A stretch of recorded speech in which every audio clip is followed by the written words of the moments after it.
한 목소리로 봉독하겠습니다. 시작. 너희가 말로 여호와를 괴롭게 하고도 이르기를 우리가 어떻게 여호와를 괴롭혀 드렸나이까 하는도다. 이는 너희가 말하기를 모든 악을 행하는 자는 여호와의 눈에 좋게 보이며 그에게 기쁨이 된다 하며 또 말하기를 정의의 하나님이 어디 계시냐 함이니라. 만군의 여호와가 이르노라. 보라, 내가 내 사자를 보내리니 그가 내 앞에서 길을 준비할 것이요 또 너희가 구하는 바 주가 갑자기 그의 성전에 임하시리니 곧 너희가 사모하는 바 언약의 사자가 임하실 것이라. 그가 임하시는 날을 누가 능히 당하며 그가 나타나는 때에 누가 능히 서리요. 그는 금을 연단하는 자의 불과 표백하는 자의 잿물과 같을 것이라. 그가 은을 연단하여 깨끗하게 하는 자같이 앉아서 레위 자손을 깨끗하게 하되 금 은같이 그들을 연단하리니 그들이 공의로운 제물을 나 여호와께 바칠 것이라. 그때 유다와 예루살렘의 봉헌물이 옛날과 고대와 같이 나 여호와께 기쁨이 되려니와 내가 심판하러 너희에게 임할 것이라. 점치는 자에게와 간음하는 자에게와 거짓 맹세하는 자에게와 품꾼의 삭세에 대하여 억울하게 하며 과부와 고아를 압제하며 나그네를 억울하게 하며 나를 경외하지 아니하는 자들에게 속히 증언하리라. 만군의 여호와가 말하였느니라. 나 여호와는 변하지 아니하나니 그러므로 야곱의 자손들아 너희가 소멸되지 아니하느니라. 만군의 여호와가 이르노라. 너희 조상들의 날로부터 너희가 나의 규례를 떠나 지키지 아니하였도다. 그런즉 내게로 돌아오라. 그리하면 나도 너희에게로 돌아가리라 하였더니 너희가 이르기를 우리가 어떻게 하여야 돌아가리이까 하는도다. 사람이 어찌 하나님의 것을 도둑질하겠느냐. 그러나 너희는 나의 것을 도둑질하고도 말하기를 우리가 어떻게 주의 것을 도둑질하였나이까 하는도다. 이는 곧 11조와 봉헌물이라. 너희 곧 온 나라가 나의 것을 도둑질하였으므로 너희가 저주를 받았느니라. 만군의 여호와가 이르노라. 너희의 온전한 11조를 창고에 들여 나의 집에 양식이 있게 하고 그것으로 나를 시험하여 내가 하늘문을 열고 너희에게 복을 쌓을 곳이 없도록 붙지 아니하나 보라. 만군의 여호와가 이르노라. 내가 너희를 위하여 메뚜기를 금하여 너희 토지 소산을 먹어 없애지 못하게 하며 너희 밭에 포도나무 열매가 기한 전에 떨어지지 않게 하리니 너희 땅이 아름다워짐으로 모든 이방인들이 너희를 복되다 하리라. 만군의 여호와의 말이니라. 아멘. 오늘은 말라기서 3장 말씀을 가지고 하나님을 괴롭게 하는 것이라고 하는 제목으로 묵상 나눔하도록 하겠습니다. 하나님은 말라기 선지자를 통해서 제사장들의 범죄함과 백성들의 성적인 타락을 책망했습니다.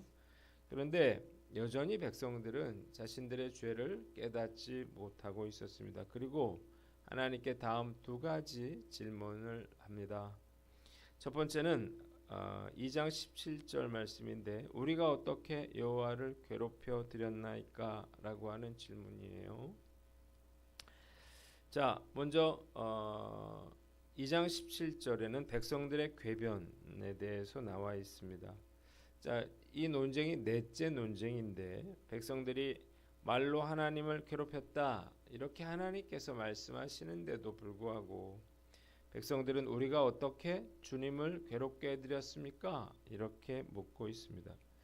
그러면서 그들은 하나님께서 악한 일을 하는 사람들도 다 좋게 보시고 오히려 그런 사람들을 더 사랑한다 이렇게 궤변을 늘어놓고 공의롭게 재판하시는 하나님이 과연 어디에 있느냐 이렇게 말하고 있는 것입니다.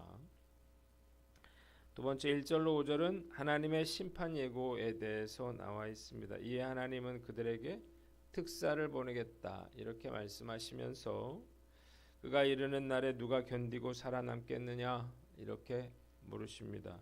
하나님은 금을 연단하는 불처럼 그리고 표백하는 잿물처럼 은과 금을 정련하는 정련공처럼 레위 자손들을 깨끗게 하실 것이고 그리고 그 이후에야 그들이 하나님께 올바른 제물을 드려 하나님을 기쁘시게 할 것이었습니다. 하나님은 점치는 자, 간음하는 자, 거짓 증언하는 자, 품삯을 떼어 먹는 자, 과부와 고아를 억압하고 나그네를 학대하는 자, 하나님을 경외하지 않는 자들의 잘못을 증언하는 증인으로 기꺼이 나서겠다 이렇게 말씀하고 계십니다. 이스라엘 백성들은 왜 하나님께서 그들에게 축복을 베풀지 않으시고 악인들을 속히 심판하시지 않는지 의아해했습니다. 그리고 그들은 공의로우신 하나님께 하나님 어디 계시느냐 이렇게 묻고 있습니다. 또한 한결같이 언약을 어기는 이스라엘 백성들을 향해서 내게로 돌아오라 그러면 나도 너희에게 돌아가리라 이렇게 말씀하셨지만 백성들은 우리가 하나님을 떠난 적이 없는데 도대체 어떻게 돌아가야 한다는 것입니까? 이렇게 반문하고 있는 것입니다. 자, 본문이 우리에게 주는 교훈이 있는데 원망하고 불평하기 전에 먼저 자신을 돌아보라는 것입니다. 한번 따라해 봅시다. 먼저 자신을 돌아보라. 자, 점을 치고 그리고 간음을 하고 거짓 증언을 하고 품삯을 떼어먹고 과부와 고아를 억압하고 나그네를 학대하고 하나님을 경외하지 않고 정의를 버리면서도 백성들은 우리가 어떻게 여호와를 괴롭게 해드렸느냐? 공의로우신 하나님이 과연 어디에 계시느냐? 우리가 하나님을 떠난 적이 없는데 어떻게 하나님께 돌아가겠느냐? 이렇게 말을 하고 있는 것입니다. 그들은 자신들의 잘못된 그런 행동에 대해서는 전혀 인식하지 못하면서도 하나님께 대한 원망과 불평만 하고 있는 것입니다. 그 이유가 무엇일까 생각을 해봅니다. 첫째로 그들이 계속해서 하나님께 제사는 드리고 있었기 때문이라는 것입니다. 비록 수많은 죄들을 저질렀지만 매번 제사를 드리고 있잖아요. 그래서 그들은 마치 그들이 하나님을 잘 믿고 있는 것처럼 착각했습니다. 두 번째는 하나님께 대한 깊은 불신 때문인데요. 바벨론에서 돌아온 지 벌써 100여 년이 넘었지만 그들은 여전히 식민지 치하에서 쉽지 않은 그러한 삶을 살고 있었습니다. 이런 변하지 않는 그런 상황으로 인해서 백성들 마음에 하나님께 대한 불신이 싹텄고 그래서 하나님께서 행악자를 기뻐하시고 정의를 행하시지 않는다 이렇게 오해하게 된 것입니다. 말씀을 묵상하면서 유다 백성들의 이런 모순된 행동이 우리의 모습과 참 비슷하구나 그런 생각을 해봅니다. 많은 잘못을 저지르면서도 나의 형식적인 그러한 종교 생활로 이런 것들이 다 무마될 수 있다 이렇게 착각하고 조금만 힘들어지면 어려운 상황에 처하게 되면 하나님께 대해 불평과 원망이 터져 나오면서 또 악한 자들이 형통한 걸 보면서 하나님이 정의롭지 못하다 이런 생각이 나는 거예요.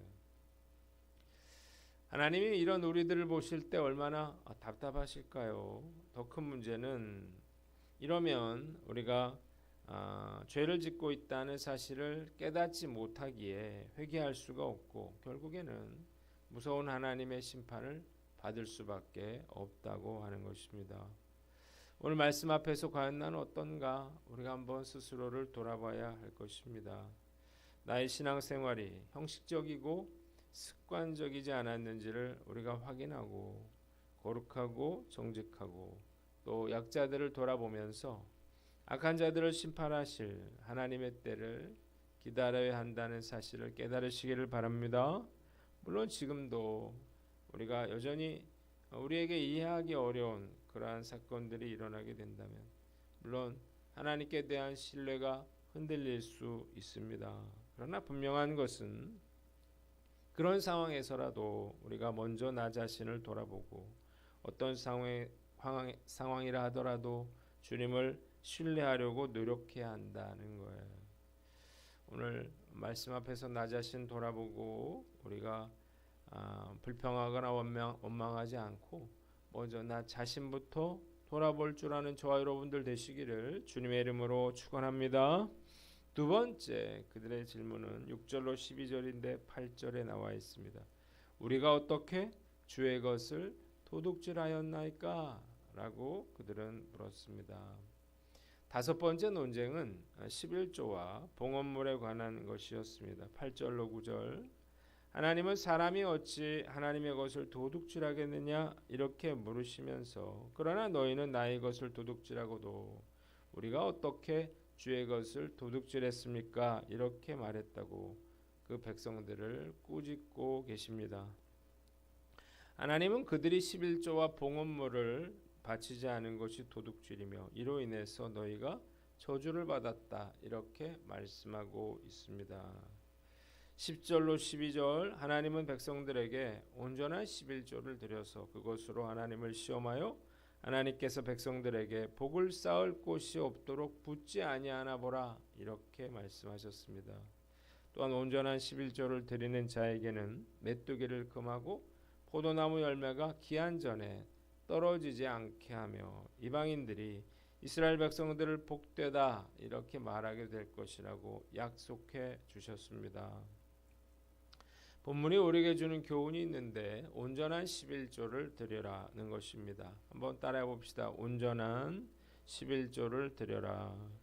자, 우리가 11조를 드려야 하는 이유가 있어요. 첫째로 이 11조가 하나님의 명령이기 때문입니다. 신명기 14장 22절에 하나님은 이스라엘 백성들에게 너는 마땅히 매년 토지 소산의 11조를 드려라 이렇게 명령하셨습니다. 그러니까 우리 수입의 10분의 1을 드리는 것 이것은 선택이 아니라 의무인 것입니다. 그런데 어떤 사람들은 11조는 구약의 율법이기 때문에 신약의 성도들은 11조를 바치지 않아도 된다 이렇게 말하고 있어요.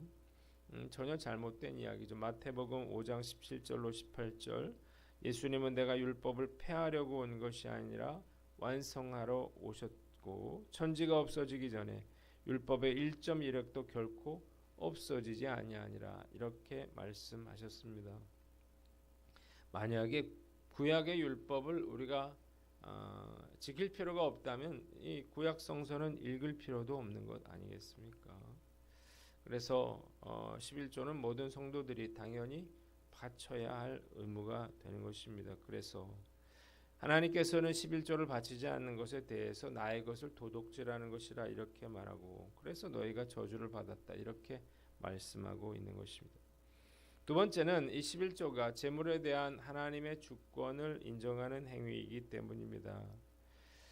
많은 분들이 내가 일해서 번 돈은 내 돈이지 그게 하나님 돈인가? 이런 생각을 할 수가 있어요. 그러나 그렇지 않죠. 이 세상의 모든 것은 다 하나님의 것이라는 사실을 깨달으시기를 바랍니다. 나의 집도 나의 차도 하늘도 바다도 내 자식도 나의 생명도 하나님의 소유죠. 제가 예전에 열이 거의 한 40도 가까이 오른 적이 있었는데요. 열이 그 정도 오르니까 밥을 먹을 수가 없더라고요. 모래알 씹는 것처럼 그렇게 밥 먹기가 어려웠습니다. 몸이 아프면 아무것도 먹을 수가 없습니다. 그리고 아무리 좋은 차가 있어도 운전할 수가 없는 거고요. 병원에 입원해 있으면 아무리 집이 좋아도 집에 갈 수가 없는 것입니다. 예전에 이건희 회장이 쓰러졌을 때 그는 억만금을 가졌지만 한 푼도 쓰지 못했습니다. 하나님께서 이스라엘 백성들에게 토지 소산의 10분의 1을 바치라 이렇게 말씀하신 것은 그 땅을 주신 분이 바로 하나님이셨기 때문이에요. 이걸 이스라엘 백성들로 하여금 인정하도록 하기 위해서 이 백성들에게 그 토지 소산의 10분의 1을 바치라고 명하신 것입니다. 돈은 단지 거래 수단이 아니라 우리에게 명령하고 충성을 요구하고 우리를 지배하는 그러한 신과 같은 존재라고 하는 사실을 깨달으시기를 바랍니다. 그래서 우리는 내가 하나님을 주인으로 섬기고 살 것인지 아니면 돈을 내 삶의 주인으로 삼고 살 것인지를 결단해야 한다는 거예요. 그러니까 11조는 내가 돈이 아니라 하나님만 내 삶의 주인으로 모시고 살겠다는 결단이 되는 것입니다. 세 번째, 11조가 내가 하나님을 사랑한다고 하는 증거가 되기 때문입니다. 많은 분들이 하나님을 사랑한다 이렇게 말하면서도 하나님께 물질을 드리기를 아까워해요. 저는 어떻게 그럴 수 있는지 잘 이해를 하지 못합니다. 누군가를 사랑하면 뭔가를 주고 싶은 게 인지상정 아닌가요? 마태복음 6장 21절에 예수님은 내 보물이 있는 그곳에 내 마음도 있느니라 이렇게 말씀하셨습니다. 사람의 마음을 아는 방법이 여러 가지가 있는데 그 중에도 가장 확실한 것은 돈이죠. 자, 내가 사랑하는 만큼 그 사람에게 돈을 쓸 수 있기 때문이에요. 이것은 똑같이 하나님께도 적용이 됩니다. 왜 우리가 하나님께 드리기를 아까워하는가? 결국엔 내가 하나님을 사랑하는 마음이 없기 때문인 거예요. 물질 있는 곳에 마음이 있습니다. 정말 우리가 하나님을 사랑한다 이렇게 말하기 위해서는 기본적으로 11조는 아까워하지 않고 드릴 줄 알아야 하는 것입니다. 네 번째, 11조에 하나님의 축복이 약속되어 있기 때문이에요. 하나님은 온전한 11조를 바치는 자에게 하늘문을 열고 쌓을 곳이 없도록 쏟아 부어주시는지 아닌지 시험해보라고까지 말씀하고 계십니다. 그리고 하나님께서 메뚜기를 금하시고 포도나무 열매가 기한 전에 떨어지지 않게 해주겠다고도 말씀하시고 이방 민족들의 부러움의 대상이 되게 해주겠다고도 말씀하셨습니다. 11조가 아까워서 못하시는 분들이 있습니다. 그런데 우리가 알아야 할 것은 어차피 하나님은 하나님의 것을 취하여 가신다는 거예요. 1년에 3천만 원 번다면 한 해 11조 금액은 300만 원이 되겠죠. 1년에 300만 원이면 굉장히 큰 돈 같지만 1년 동안 우리가 실직 상태에 있거나 아니면 1년만 직장에서 일찍 나오게 되었다 이렇게 생각을 해보면 최소 한 해 한 3천만 원은 손해를 보게 될 것입니다. 3천만 원이면 10년간 11조 하지 않은 금액과 같습니다. 우리는 우리의 재물을 갉아먹는 메뚜기가 있다는 사실을 알아야 합니다. 열매가 익기 전에 떨어지면 아무것도 거둘 수가 없는 거예요. 어떤 사람은 애써 모은 재산을 자식이 다 날려 먹어요. 먹지도 쓰지도 않고 열심히 모은 돈을 엉뚱한 사람이 그 사기를 쳐서 가져갑니다. 어떤 사람은 아파서 일을 못하게 되거나 직장을 잃어 수입이 줄어들게 돼요. 이렇게 세상의 창고는 다 조미 먹고 동록이 쓸고 도둑이 들어오는 것입니다. 피땀 흘려 벌어 쌓아 놓아도 하루아침에 모든 것을 다 잃어버릴 수 있는 것입니다. 무엇보다 아까워서 내가 11조를 드리지 않고 모아둔 돈이 있다면 그것이 어쩌면 화가 될 수도 있는 것입니다. 무조건 아낀다고 잘 사는 것이 아니에요. 아낄 것을 아껴야 하는 것입니다. 사실 우리 같은 작은 교회에서 성도들에게 돈에 대해서 자주 설교하는 것 이것은 매우 조심스러운 일이에요. 목사가 재정이 어려워서 헌금 설교를 한다 이런 오해를 살 수가 있기 때문이에요. 그래서 제가 1년에 한 번 생업봉헌 예배 때 헌금 설교를 하는데 근데 저는 내가 잘못하고 있다 이런 생각이 들어요.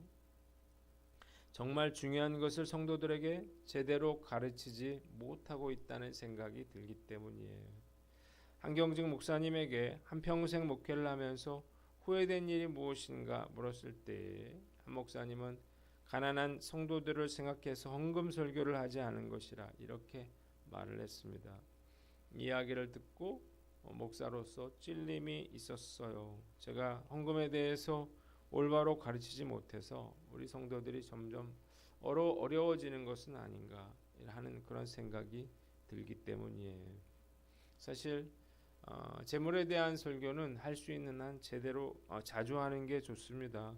왜냐하면 설교를 들을 때는 결단을 했다가도 조금만 힘들면 쉽게 포기해버리고 원래 상태로 되돌아가는 경우가 참 많기 때문이에요. 왜 전도 설교를 그렇게 계속해서 반복해서 하나요? 왜 말씀과 기도에 대한 설교를 그렇게 반복해서 하나요? 반복하지 않으면 하지 않게 되기 때문이에요. 그래서 재물에 대한 설교도 자주 하는 것이 바람직한 것입니다. 오늘 말씀 앞에서 과연 나는 어떤가? 나는 얼마나 온전한 11조를 하나님께 드리고 있는가? 우리가 한번 나 자신을 돌아보고 11조는 받은 것, 하나님이 나에게 주신 것 드리는 것 아닌가요? 오늘 우리가 주님께서 원하시는 기뻐하시는 온전한 11조를 주님께 올려드리는 저와 여러분들 되시기를 주님의 이름으로 축원합니다. 기도하겠습니다. 하나님 아버지, 우리가 불평하고 원망하기 전에 먼저 나 자신을 돌아보게 하시고 온전한 11조를 하나님께 드리게 하여 주시옵소서.